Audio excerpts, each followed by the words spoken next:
What's up everybody, this is Danny, and today I've teamed up with Hisense to show you their brand new $600 55-inch 4K HDR TV with Dolby Vision, which is really exciting in this price point. This could be one of the best budget panels to come out in the later part of the year. So what I'm gonna do is I'm gonna break down all the good stuff and some of the bad stuff, because you know they had to cut a few corners to make that $600 price point happen. So what I would do is check the link down below, because it's 600 bucks now, but you never know when it's gonna go on sale. And if you can scoop it up for even lower than that, then that's a double win. So let's go ahead and get started. First, let's start with the design. I like the way it looks. It's kind of built like an OLED, where it's very thin on the top, and actually it's one of the thinnest LCD panels that I've seen. But then when you hit the bottom, it gets a little bit larger because that's where all the components are held. You have your typical stands, one on each side, and they look okay. The biggest downside for me is that I can't do proper cable management, but it is what it is.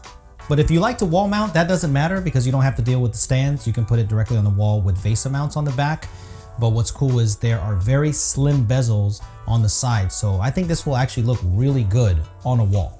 There are plenty of ports on the back. There are 4 HDMI, there's 2 4K at 60 Hz and 2 4K at 30 Hz. Then you have your audio options as well and Ethernet, so you should be just fine. You also have a speaker system built by Harman Kardon on the back. You can see them and they do sound loud, so I think for some people it'll be fine. It's lacking some bass for me, so I had to use a cheaper Sony soundbar. I think this one was about 120 bucks and it came with a subwoofer, and now it sounds really good. So for some people you might be okay, but I suggest a soundbar.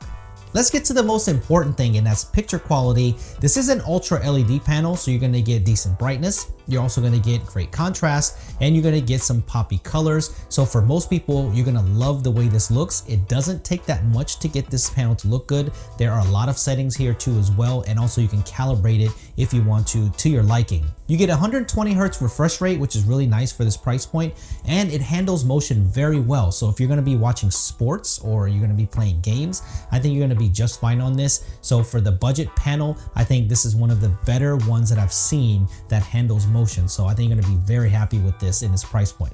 It is plastic on the front and it does have some anti-glare coating. It's not the best I've seen, but it works in most room situations. One of the biggest advantages of this TV is Android TV, and usually I'm not a fan of this interface because it's pretty sluggish, but the UI refresh actually made things a lot better, and on this TV it performs pretty well. And what I like about it is you don't have to buy a set-top box.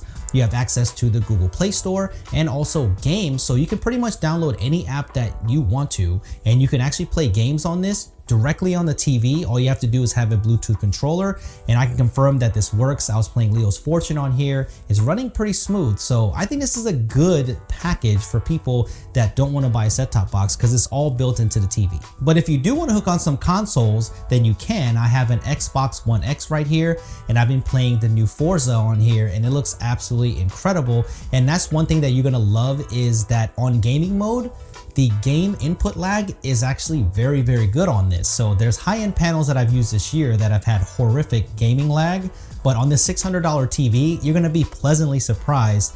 It's really good. So I think if you buy this and you're a big console gamer, this is definitely going to be the one to buy, because I don't detect any input lag on this. So that is a big win. The remote that comes with a TV is actually not bad. Most remotes in this price point, they're pretty terrible.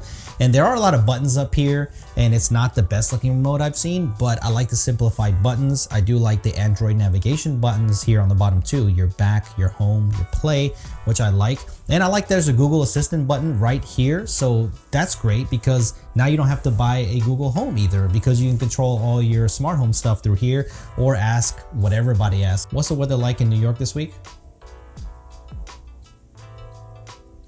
Today through Friday in New York City, it'll be cloudy most of the time, but on Thursday there'll be thunderstorms. And on top of that, you can actually control this TV with Amazon Alexa as well. You can go in here, set everything up, so you can control all the functions like turn off the TV, turn up the volume, that kind of stuff by voice with Alexa. And another thing that I really like, I know it's super simple, but this remote is connected by Bluetooth, so I don't have to sit here and point it directly at the TV. I can point it anywhere and it still works. So to sum things up, I think this is one of the better budget panels that I've seen this year, especially in this price point. And for an edge-lit panel, it actually has surprising contrast and good colors, and the picture quality is pretty good. Now, the one thing you're gonna notice is the local dimming is pretty aggressive, so you may get some clipping and you're gonna get some blooming here and there and maybe some transitions. You might be able to see those, but in the end, for most people, I think that people are gonna really be impressed with this TV. And actually Android TV as well, it's a lot snappier than I thought it was gonna be on this TV, so this is a big plus. Now, one downside when it comes to the TV is the HDR.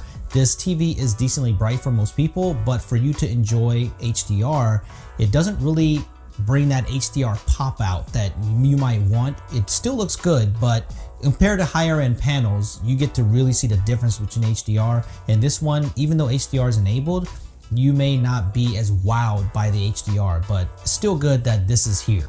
But this is to be expected on a $600 4K HDR TV. You're gonna sacrifice on the viewing angles, and you might need to support the sound with another soundbar, and the HDR might not be exactly what you want. But when it comes to the whole combination of the TV at 600 bucks, I still think this is one of the better buys that's out there. So you should definitely take a look at it and let me know what you think about the Hisense H9E Plus. And make sure you keep checking the link down below as well, because you never know, you could get it for under 600 bucks, then this is definitely a no-brainer then. So let me know what you guys think of this budget panel, and let me know what other TVs in this price point that you want me to take a look at, and I will definitely do that. So subscribe for more like this, and I will see you guys in the next one.